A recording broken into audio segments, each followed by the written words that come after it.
Always a festival favourite. It's Jiméoin. Jim, nice to see you again. Yeah, it's nice to see you again. Thank you. Do you actually remember me chatting to you last year? No. I love the fact you just I pretended. don't remember I've ever been in Edinburgh before. Apparently this is my 25th year at the Edinburgh Fringe, but no, I don't really have any clear memory of being here. It's all faded into one sort of day, drunken day. Groundhog Day. I was actually going to mention that to you, that this is your 25th year. Yes. Does it feel like it's your 25th year? Sometimes it does, sometimes it does, other times no.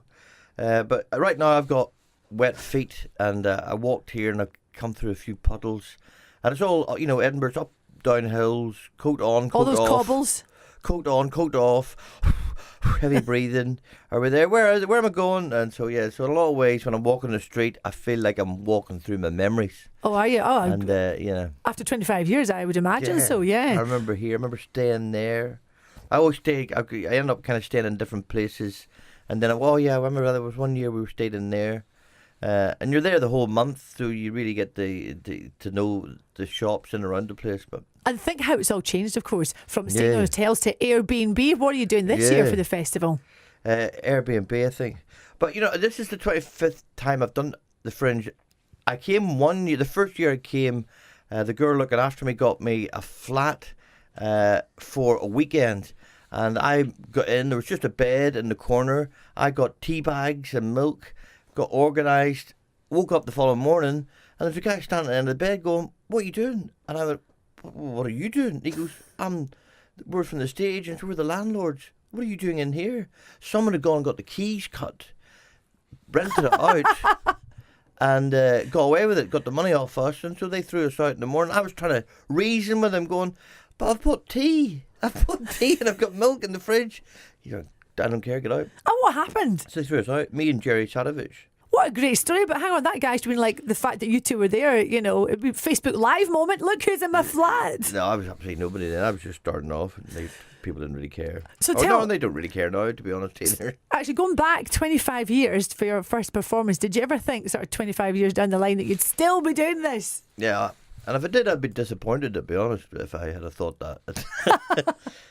No, I didn't. I've been trying to remember things. I remember going to the first Perrier party where they get, the nominees is 1 week, and then the Perrier Awards, that's right. The Perrier Award, and I was invited to that. It was a hot ticket, and I got given 2 tickets, but I was here on my own, and we were in the Gilded Balloon, that's where it was, and there was a holding area, sort of before everyone went in, and there was lots of big celebs like Eddie Izzard and Stephen Fry, and there was a drunk Scottish guy in the midst of it all, annoying everyone, like heckling. Well, just being really annoying, like pouncing around behind Eddie Izzard, and mocking him. And I was finding it very funny. I kept, You were egging him on. Oh no, I wasn't egging him on, but I was just laughing. And he was going up to Stephen Fry, going, "Wah, wah, wah, wah," and his manager, those entourage, would go, "Excuse me, can you excuse me?"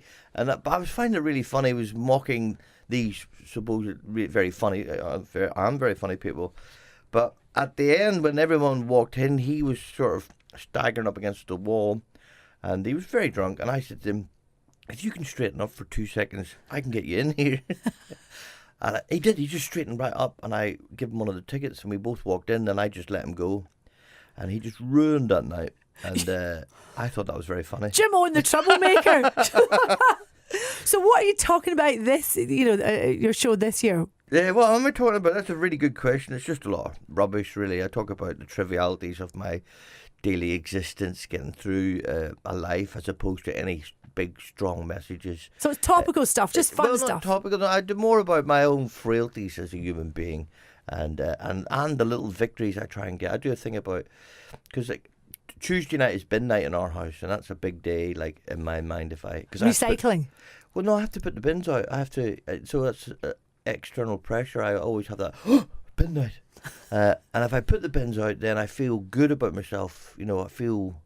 Cause have you ever missed bin morning? Have you ever done that thing where you've? Oh missed, yeah, and you hear them come round, and you then think, oh yeah. And then that's the terrible start to your day, isn't it? Like just you've missed the bins. It's and then terrible. I talk about little victories in life, really, and that's. What I'm not going to talk about. That you remember to put the bins out. The fact you remember to put the bins out. Yeah, the fact or even posting a letter for me. If I get those little jobs done, like if I've written like a bill and I haven't posted it, every time I pass a post box, it annoys me. I go, gee, I must post that letter.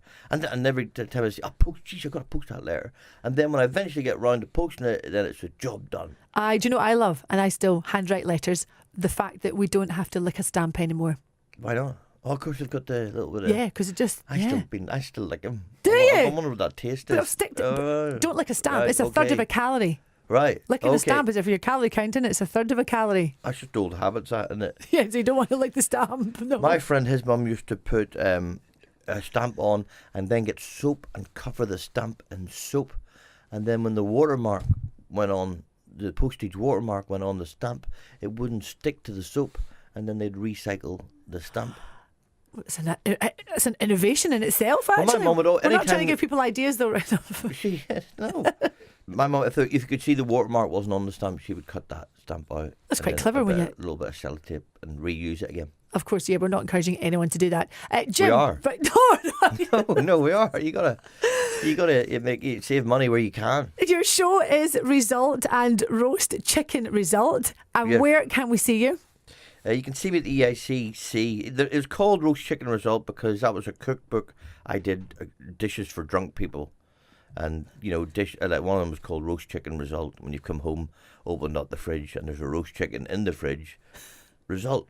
So that's why the show's called Roast Chicken Result. Was it inspired by the drunk guy that was at the venue annoying? No, it's inspired by myself, really. And it's amazing what you can find in the fridge when you're drunk. You open up a fridge sober, you go nothing in that fridge. You open up the same fridge when you're hammered and you're like, yo-ho, lettuce and yogurt. Tell us the one thing that's in your fridge just now. It's a bit odd. It's a bit odd. It's a bit off. It's a bit of chicken that needs to go to the bin. There's sometimes you just get to that point with a pork sausage, you just don't trust it anymore. So I don't. There's a couple of pork sausages I don't really trust. They've got to go. Even the thought of not trusting them is enough for it to be a bad taste. To be off. Yeah. EICC, by the way, is where I'm on at, which is the Edinburgh International Conference Centre at 8:40. Wonderful. And it runs, of course, until the 26th of August. That's it, yeah. And I'm probably back. I'm always back in, I think I'm back in February doing a tour of Scotland in round everywhere. You just don't stop, do you? Just can't get enough of it. Jiméoin on the loose. 25 years at the Edinburgh Festival. Jim, hopefully, did I say this? We'll chat to you again next year. Cheers. Thank you. Jiméoin.